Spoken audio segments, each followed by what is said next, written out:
Good morning, Seattle, and welcome to the 2 o'clock news at 9:30. I'm your anchor, Keith, my pasty white butt.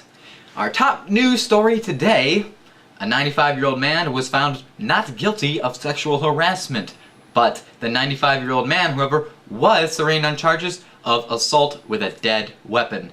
Now to my co-anchor, Smiley Dick.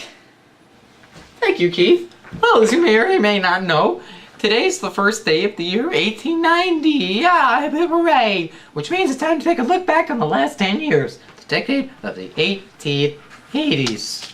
Many things happened during the 1880s, and one of these is the successful trial of Strutter versus West Virginia. Taylor Strutter, an African-American man, challenged the state of West Virginia.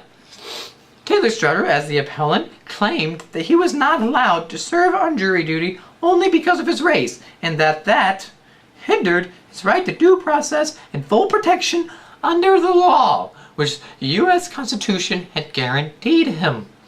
The end of ruling went to Strutter's favor, and before this time, African Americans were not allowed to serve on jury, but afterwards they earned the right.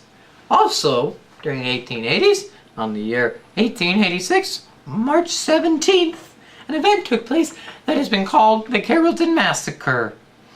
This happened at the Carrollton Courthouse in Mississippi when approximately 50 white males who were armed to the teeth entered the courthouse, killing 20 African Americans. Before this, at some time, two African American brothers, Ed and Charlie Brown, no, not that Charlie Brown, had pressed charges on a white male named James Slidell Jr. for assault, which is the most probable cause for the massacre. Both the Brown brothers were shot and killed during the massacre, and Slidell Jr. himself had a bullet wound, to the arm and to the thigh. Newspapers at the time applauded this incident. Now, would you have anything to add, Keith? No! Okay, well, I guess it means that's sports with Seymour Butts. It's my turn to talk now, ain't it? Well, Smiley Dick, sports during the 1880s was sort of a big deal, mainly with baseball and the Kentucky Derby. In 1880, George Lewis rode Fonzo to victory, making him the fourth African-American winner of the race out of the 5 races there had been at the time. Babe Hurd won in 1882, Isaac Murphy won in 1884, Erskine Henderson won in 1885, and Isaac Lewis won in 1887. Baseball, on the other hand, wasn't so victorious. On July 14th, that same very year, the directors of the International League voted to disable African Americans from signing to play the next season, or any season, but keeping those under contract to still play through the 1888 season. These players included Frank Grant of the Buffalo Bisons and Moses Fleetwood Walker of the Toledo Blue Stokings. By 1889, there were no more African American ball players playing anymore. Well, that's all I gotta say about that. Talk about a foul ball! Now let's get a recap of the weather with Lars of the Mohicans. So what was the weather like in the 1880s?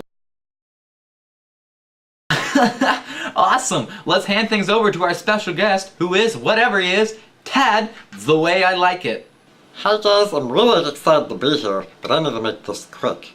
In the 1880s, African Americans invented many things that became much use of society at this time.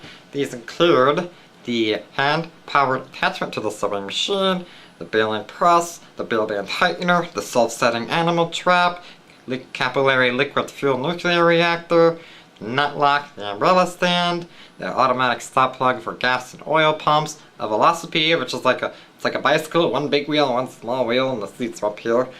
The harness attachment, and even the bubble machine, which I cannot tell you how many times that has saved my ass. Also, in the 1880s, 2 colleges were founded. One was the Spelman College, which was founded by Harriet E. Giles and Sophia B. Packard, and the Tuskegee Institute, founded by Booker T. Washington. African Americans were also starting to be elected into offices and positions and such. Examples including Samuel David Ferguson as the Bishop of the Episcopal Church, and Norris Wright Kearney as chairman of the Texas Republican Party, and even Frederick Douglass was made minister to Haiti. In 1882, a trend began that has been called lynching, and many African Americans became victims to this and still are today. And from 1882 to 1889, there had been 534 recorded lynchings of African Americans. Last but not least is Tennessee, during the 1880s, passed the first of the Jim Crow laws, and throughout the decade, states slowly began following that action, and I assure you, there will be a lot more. That's all I got, guys. Bye! Thanks for having me on the show! This just in. 9 out of 10 Americans believe that out of 10 people, 1 American will always agree with the other 9. And that's all we have tonight, folks. Stay tuned tomorrow. Different time, different place. Don't get wet on us, Seattle.